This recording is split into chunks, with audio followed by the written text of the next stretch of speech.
Assalamualaikum warahmatullahi wabarakatuh. Ketemu lagi dengan Kak Furkon ya di channel Arif Furkon. Pada video kali ini seperti biasa ya, Kak Furkon akan berbagi ya bocoran soal pretest PPG dalam jabatan atau prajabatan 2023 atau bisa digunakan teman-teman untuk persiapan UP ya. Karena di dalam UP maupun pretest PPG itu pasti ada materi pedagogik dan ini berlaku untuk semua mapel. Hanya nanti penyampaian deskripsi soal saja yang berubah. Cuma intinya itu sama, model belajar, penilaian, kurikulum dan lain sebagainya ya, RPP dan lain sebagainya ya. Tentunya wajib dipersiapkan diri dari sekarang tentunya ya. Tesnya sekitar tanggal 24 25 kalau nggak salah ya yang dalam jabatan. Oke, tetap semangat. Mantap jiwa. Tapi sebelum Kak Furkan ke pembahasannya, seperti biasa ya, Kak Furkan ingatkan untuk teman-teman, Bapak Ibu Guru yang baru saja bergabung atau baru saja menemukan video di channelnya Kak Furkan, silahkan ditekan tombol subscribe-nya dan nyalakan lonceng notifikasi ya, supaya teman-teman tidak ketinggalan pada saat Kak Furkan mengupload pembahasan bocoran soal yang terbaru ya, seputar tes PPG dalam jabatan atau prajabatan, ataupun bisa digunakan untuk UP. Seperti biasa akan terbahas 3 soal saja ya dalam video kali ini. Teman-teman bisa coba dulu nanti dihitung benar berapa. Mantap jiwa ya teman-teman. Soal pertama. Oke. Soal kedua. Soal ketiga. Nah, ini penerapan teman-teman ya. Mantap jiwa ini soalnya. Oke, langsung saja kita bahas soal yang pertama. Oke, ini model pembelajaran. Lagi-lagi kita disuruh untuk hafalan, teman-teman ya. Ini tidak bisa ditepis, Kak Furkan juga nggak bisa kalau nepis kayak gini. Jadi untung-untungan ya, Bapak Guru ya. Oke, di sini kita mau bahas bagaimana model pembelajaran yang tepat. Kunci, pelajari kata kunci, teman-teman ya. Kata kuncinya adalah siswa mengorganisasi pengetahuannya sendiri. Ini perlu digarisbawahi ya, sendiri ya. Ada kata sendiri ya. Oke. Ini luar biasa ini. Cuma kayak gini aja kata kuncinya. Jadi ini cukup menjebak sekali ya. Yang jelas kalau project ini terlalu jauh ya. Project nggak ada project yang dikata-katakan di sini ya. Nggak ada deskripsinya ya. Nggak ada. Problem juga kurang enak ya teman-teman ya. Problem ini juga kurang enak karena di sini tidak ada masalah ya kan. Di sini kan tidak ada masalah ya kan.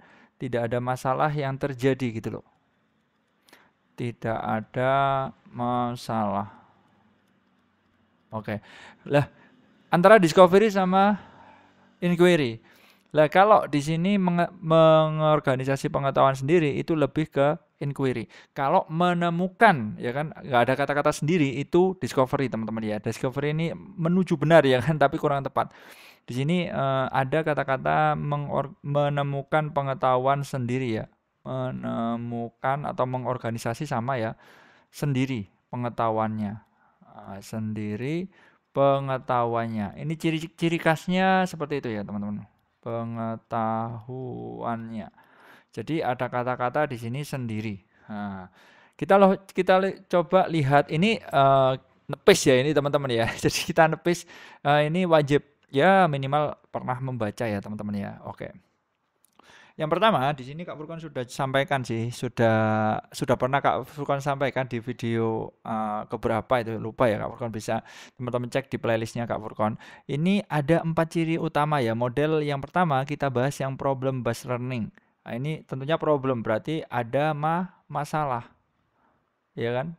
Atau bisa disingkat PBL biasanya, problem based learning. Yang pertama tentunya aktivitas pembelajaran diarahkan untuk menyelesaikan masalah, ya kan? Ada masalah di sini. Padahal tadi di nomor tadi nggak ada masalah, berarti nggak mungkin problem based learning. Gitu loh teman-teman ya. Ya mantap jiwa ini, semoga kena ya. Proses pembelajaran berlangsung itu open ended atau berakhir dengan masih membuka peluang untuk berbagi ide tentang pemecahan masalah sehingga memungkinkan materi pembelajaran tidak berlangsung dalam satu kali pertemuan saja. Ini ciri yang pertama teman-teman. Ciri yang kedua itu juga merupakan rangkaian aktivitas pembelajaran. Ya jelas ya kan. Ini bukan ciri ya. Jadi semuanya aktivitas pembelajaran ya. Bermasalah-masalah itu jumlah kegiatan yang harus dilakukan secara aktif. Oke lah. Ini siswa juga menentukan isu. Oke lah ya kan. Yang ketiga, pemecahan masalah dilakukan dengan menggunakan pendekatan berpikir yang ilmiah. Oke. Berarti kan nggak kena tadi ya. Soal tadi kan nggak ada ciri-ciri seperti ini. Berarti salah problem based learning. Nah, ini metode ilmiah itu bisa menjadi proses berpikir yang deduktif dan induktif. Guru bertindak sebagai fasilitator dan tidak bertindak sebagai pakar yang merupakan satu-satunya sumber informasi. Oke lah. Kemudian yang keempat, itu pembelajaran berlangsung dengan berpusat pada siswa. Oke, nggak ada kata-kata sendiri juga ya kan, berarti nggak ngena ya problem based learning PBL. Kemudian ada discovery learning yang sedikit ngena juga sih, cuma nggak ada kata-kata sendiri di sini ya. Model pembelajaran penemuan ini ada 3 ciri utama, ya kan? Yang diantaranya mengeksplorasi serta memecahkan masalah dalam menciptakan, menggabungkan, dan juga menggeneralisasi pengetahuan. Oke, seperti itu ya. Jadi ya mirip sekali ya, discovery sama inquiry itu sangat mirip sekali. Kemudian ciri yang kedua berpusat pada peserta didik. Oke. Yang ketiga, kegiatan dalam menggabungkan pengetahuan yang baru dengan pengetahuan yang sudah ada. Oke, jadi nggak ada tadi ya, cuma menggeneralisasi sendiri gitu aja kan. Nggak ada kata-kata katakanlah ini baru ya kan. Kemudian ada sudah lama ya kan, sudah ada. Ini digabungkan kan nggak ada ya kan, nggak ada. Kalau discovery itu ada.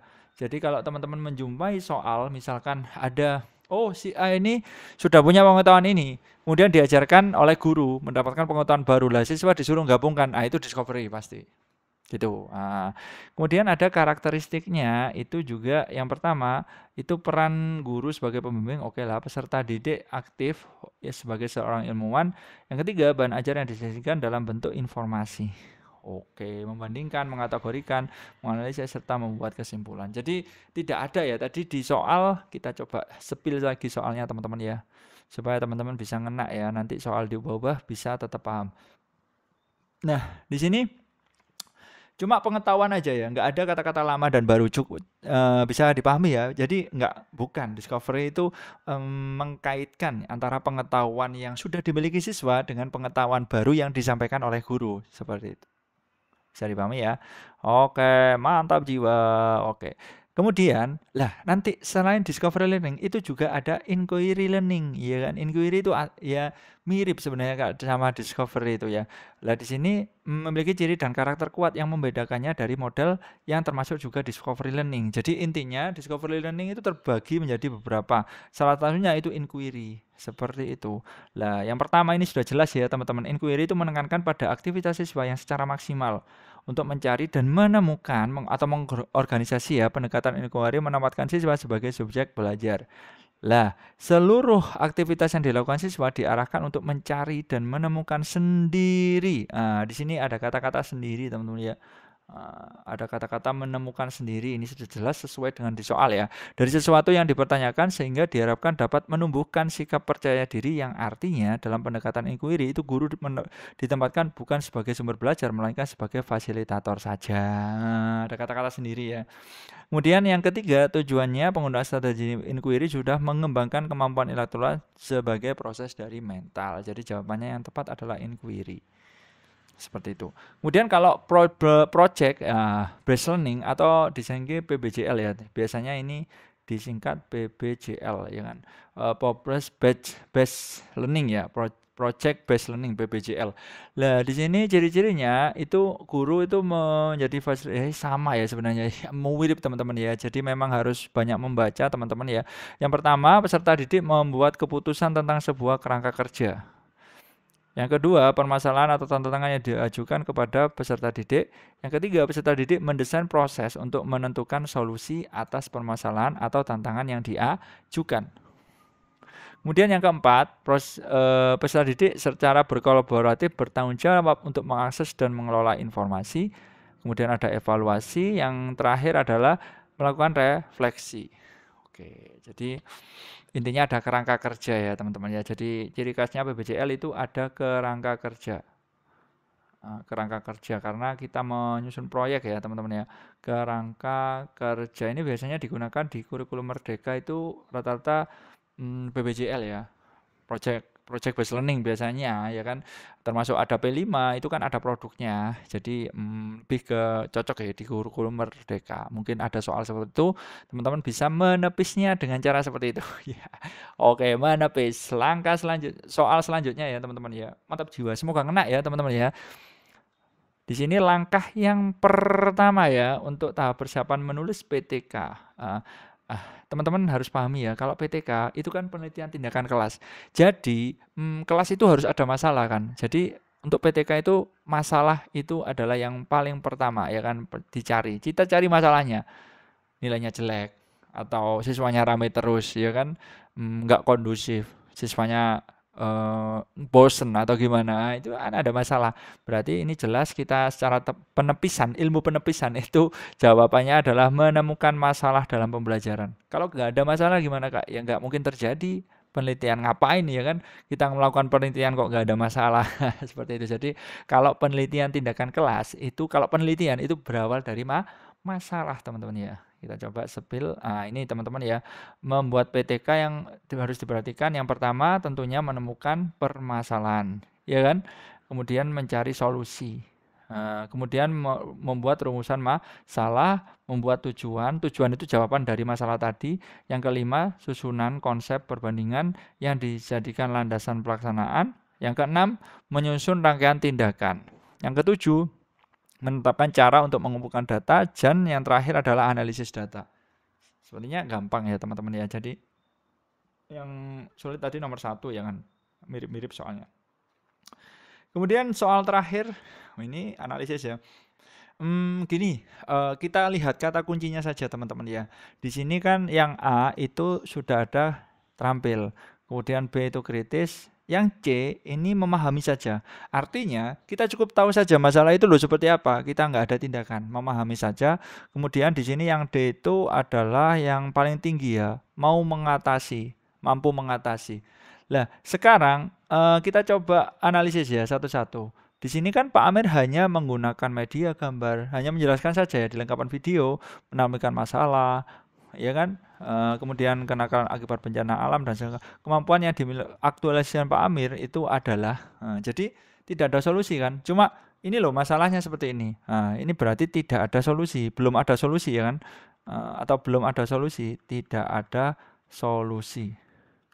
Dan dia juga tidak ada jiwa itunya ya kan, jiwa terampilnya kan juga nggak ada di sini ya, cuma menjelaskan saja, cuma menggunakan media saja, mengunggah gambar, ini loh seperti ini ya, ya harus misalkan kalau terampil ya melakukan peragaan ya kan, atau misalkan kita menuju ke lokasi ya kan, bisa ke studi kasus, seperti itu. Kritis juga, kalau kritis ini ada tanggapannya ya kan, ada tanggapannya. Di situ kan nggak ada tanggapannya, cuma ya wes ini loh masalahnya. Kemudian kalau mengatasi ini disertai solusi, ya kan? Ya kan? Kalau terampil itu gimana caranya? Apa cara lain ya kan? Cara lainnya gimana supaya siswa itu lebih paham? Misalkan diajak kita studi kasus ke suatu daerah yang mengalami masalah-masalah seperti ini, itu terampil teman-teman. Sehingga ini kan cukup tahu saja ya teman-teman. Jadi teman-teman peserta didik ini cukup tahu saja. Ini loh masalahnya daerah ini seperti ini. Berarti cukup paham saja kan? Berarti jawabannya yang C. Seperti itu ilmu tepisnya teman-teman ya. Ilmu tepis ya kan. Iya kan? Kita cukup melihat KKO-nya saja teman-teman ya. Terampil, kritis, memahami. Seperti itu kan semuanya sama.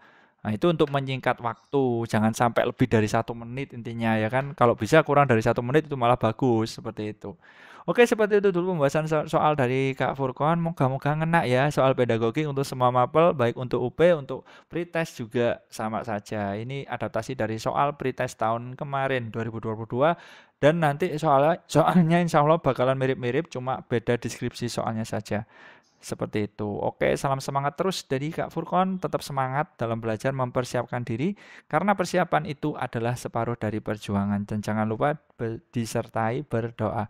Salam semangat terus dari Kak Furqon. Wassalamualaikum warahmatullahi wabarakatuh.